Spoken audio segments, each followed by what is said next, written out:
YouTube channel और ख़ास करके डॉक्टर वेट चैनल DRVT पर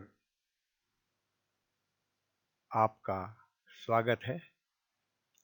आज मैं बहुत ही उपयोगी विषय पर चर्चा करने जा रहा हूं, जिसका नाम है गाय खड़ी होने में नित्य असमर्थ। इसमें गाय बैठ जाती है और खड़ी होने में असमर्थ रहती है, लंबे समय तक बैठ जाती है।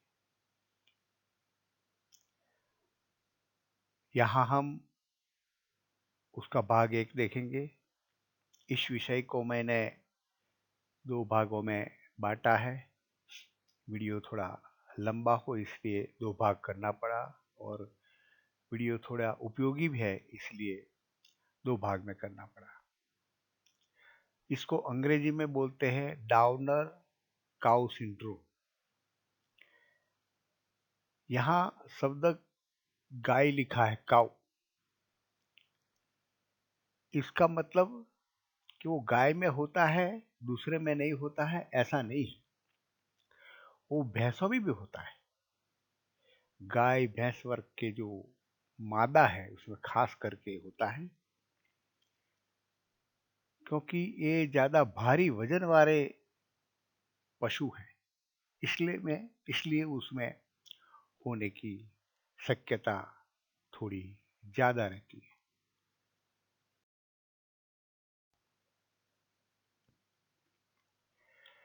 गाय खड़ी होने में असमर्थ, लंबे समय तक बैठ जाती है, खड़ी नहीं रहती। अंग्रेजी में डाउनर काउ सिंड्रोम भैंसों में भी मिलता है, गायों में भी मिलता है। सिंड्रोम का मतलब कि किसी रोग में कुछ निश्चित लक्षणों का एक साथ होना, जिसको सिंड्रोम बोलते हैं। उसके कई जूथ के निश्चित लक्षणों खास एक जूथ में रहते हैं। आइए हम इसकी परिभाषा देखते हैं। गाय 24 घंटे के बाद और 2 कैल्शियम उपचार के बाद खड़ी होने में असमर्थ रहती है। खास करके हमने आगे देखा वीडियो में, प्रसव साधारण या आंशिक पक्षघात के बाद जटिलता के रूप में होता है।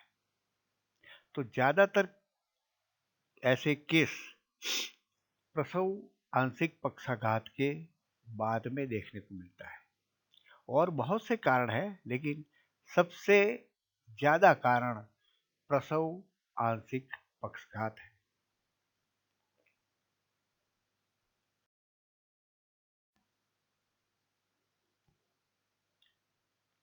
आइए हम कौन से कारण देखते हैं। सबसे अधिक महत्व का कारण है प्रसव आंशिक पक्षघात, जो ब्याने के बाद होता है, जिसको हम मिल्क फीवर भी कहते हैं, पार्ट्यूरेंट पैरेसिस भी कहते हैं। उसके ऊपर मैंने वीडियो बनाया है। इसी रोग के बाद, आंशिक पक्षघात रोग के बाद उपचार में लंबे समय तक देरी होना, यदि प्रसव आंशिक पक्षघात के प्रथम चरण में उपचार होता है तो उपचार सफल रहता है। लेकिन प्रसव आंशिक पक्षघात के बाद उपचार में लंबे समय तक देरी हुई तो फिर उपचार में सफलता कम मिलती है या नहीं मिलती है। इसमें होता क्या है कि पशु लंबे समय तक बैठा रहता है तो उसके मसल उसके जोड़ों, उसकी तंत्रिका, उसकी नाड़ी, शिरा, सबके ऊपर दबाव रहता है। इसी दबाव के कारण स्नायु को खून कम मिलता है, तो तत्व भी कम मिलेंगे, ऑक्सीजन भी कम मिलेंगे, जिसकी वजह से एक होता है, उसका नाम है इस्केमिक मांसपेशी परिगलन। मांसपेशी का गलन होता है, गल जाते हैं। ये होने के बाद उपचार में सफलता बहुत कम मिलती है। तीसरी महत्व की बात, प्रसव आंशिक पक्षाघात के इलाज में यदि उपचार ठीक ढंग से नहीं हुआ, उपचार के डोज में कमी या किसी न किसी तरह अपर्याप्त उपचार हुआ, तो सफलता भी आंशिक मिलेगी, सफलता नहीं भी मिलेगी, और पशु के खड़े होने में तकलीफ होगी, असमर्थ होगा, और ये रोग होने की शक्यता बढ़ जाती है। तो हमने पहले 3 कारण देखा, प्रसव आंशिक पक्षाघात, उसमें तुरंत के तुरंत उपचार होना चाहिए, देरी बिल्कुल नहीं होनी चाहिए। जितना जल्दी उपचार होगा, इतना जल्दी सफलता मिलेगी। इलाज भी ठीक ढंग से होना चाहिए, उसका डोज, उसकी मात्रा, सब कुछ ठीक होना चाहिए, बिल्कुल कमी नहीं होनी चाहिए। तो ये रोग होने की शक्यता कम हो जाती है। और भी कारण है, पीछे की टांग की मांसपेशियों की दर्दनाक चोट। पीछे की टांग के जो मांसपेशियां होती है, स्नायु होता है, उसके ऊपर दर्दनाक चोट आती है, तो भी पशु खड़े होने में असमर्थ रहता है। जांघ की मांसपेशी, गैस्ट्रोनिमस मांसपेशी, कूल्हे की संयुक्त स्नायु मांसपेशी, प्रसूति की मांसपेशी, उसमें बहुत ही उपयोगी कारण यह है कठिन प्रसव। यदि प्रसव ठीक ढंग से हो जाता है तो कोई कठिनाई नहीं होती है, लेकिन यदि प्रसव कठिन रहा तो बच्चे, अंदर पेट के जो बच्चा होता है, वो बाजू में रहने वाले स्नायु पर दबाव करता है और दर्दनाक चोट होती है, तो भी ये रोग होने की संभावना बढ़ जाती है।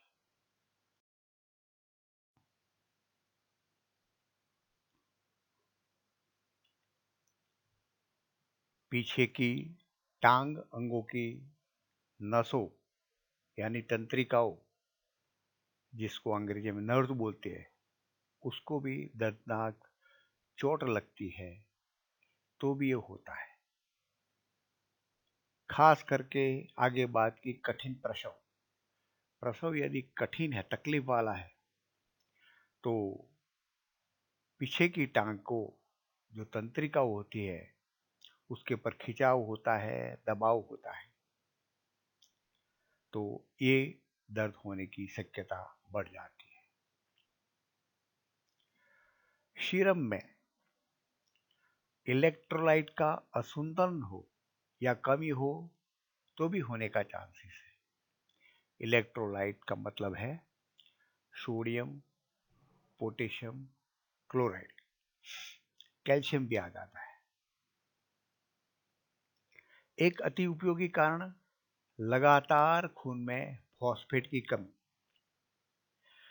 फॉस्फेट मसल के शक्ति देने में बहुत ही काम करता है।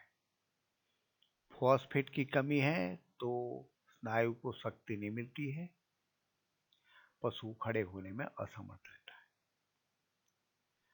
खून में पोटेशियम की कमी है तो भी स्नायु अशक्त हो जाता है, खड़े होने में तकलीफ होती है।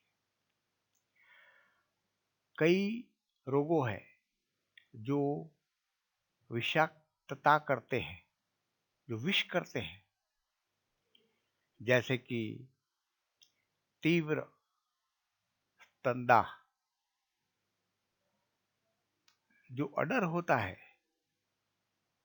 उसका सूजन आ जाता है और उसमें बहुत सी इन्फेक्शन होता है, तब उसके जो विषाणु विष करते हैं वो विष लहू में जाते हैं तो भी जानवर खड़े होने में तकलीफ होती है। ऐसे ही तीव्र पेरिटोनाइटिस,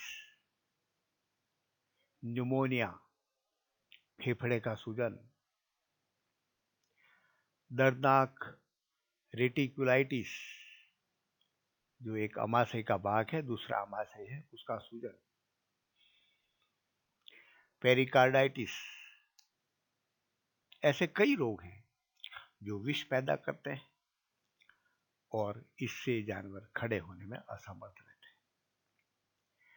कई प्रबंधन कारण हैं, जैसे कि कुपोषण, बहुत महत्व की बात है, फिसलन फर्श, जानवर जब प्रसव के नजदीक आते हैं तो उसके पीछे की टांग के जो स्नायु होते हैं वो थोड़े ढीले हो जाते हैं, तो यदि फिसलन वाली फर्श है तो जल्दी फिसल जाते हैं और नुकसान होते हैं। यदि पिछले पांव को एनेस्थेसिया देना है तो इसी कारण भी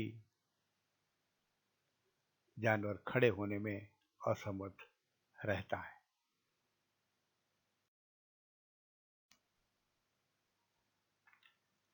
थोड़ा महामारी विज्ञान के बारे में देखते हैं। एक बहुत सिद्ध हुई बात है, उच्च दूध उत्पादन। पशुओं में दूध उत्पादन ज्यादा होता है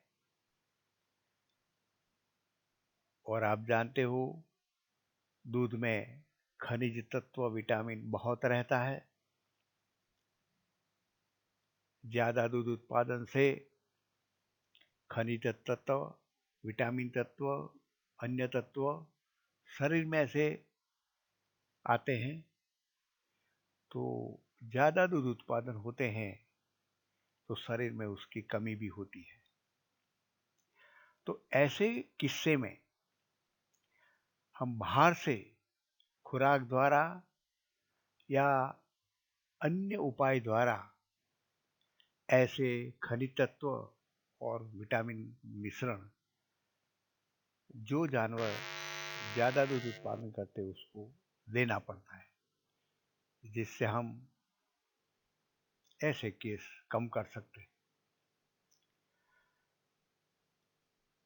ज्यादातर केस हमने देखे हैं कि प्रसव आंशिक पक्षाघात के साथ ये केस होते हैं। सबसे अधिक कारण ये है। दूसरा सबसे अधिक कारण इलाज में देरी या अपूर्ण उपचार। प्रसव आंशिक पक्षाघात के साथ और भी विभिन्न रोग होते हैं, तो इन सब का इलाज या कोई भी रोग हो तो उनका इलाज तुरंत से तुरंत होना चाहिए और इलाज संपूर्ण होना चाहिए, पर्याप्त मात्रा में। यदि पशु की आवास की स्थिति अनुचित है, ठीक नहीं है, कई सेप्टिक स्थितियां हैं, खास करके कुपोषण, तो ऐसे केसों में ये सहायता कारक बनते हैं। तो ऐसे केस ज़्यादा देखने को मिलता है, तो पशु को अच्छा पोषण देना चाहिए।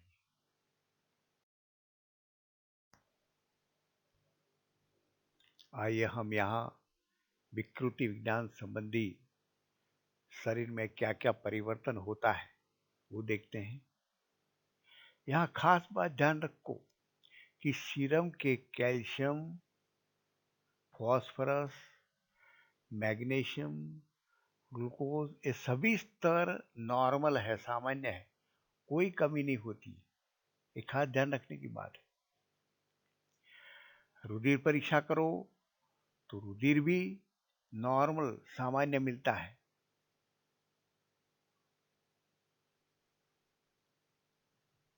सीरम में एक खास परीक्षण किया जाता है, क्रिएटिनिन फॉस्फोकाइनेस का स्तर, उसमें वृद्धि होती है। खास करके ये टेस्ट मांसपेशियों में जो सूजन आती है या मांसपेशियों की कोई क्षति होती है, उसका पता लगाने के लिए परीक्षण करता है। और यहाँ मांसपेशियों में सूजन या मांसपेशियों में क्षति अवश्य होती है, तो सीरम में क्रिएटिनिन फॉस्फोकाइनेस का स्तर ज्यादा मिलता है। एसजीओटी का स्तर भी ज्यादा होता है।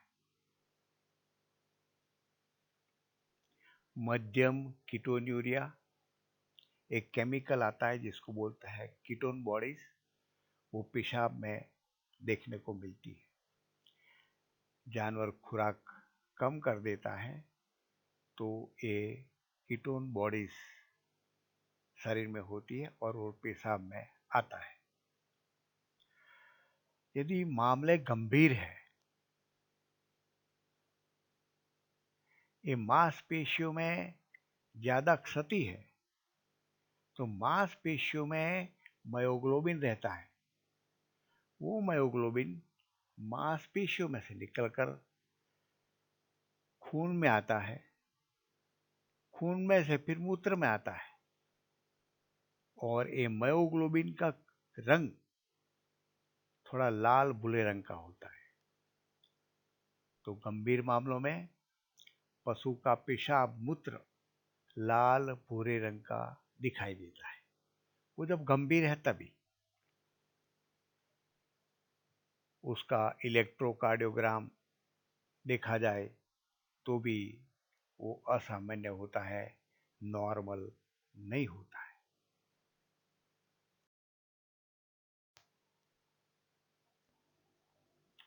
आपने वीडियो देखा, ज़्यादा से ज़्यादा शेयर करो, सब्सक्राइब करो।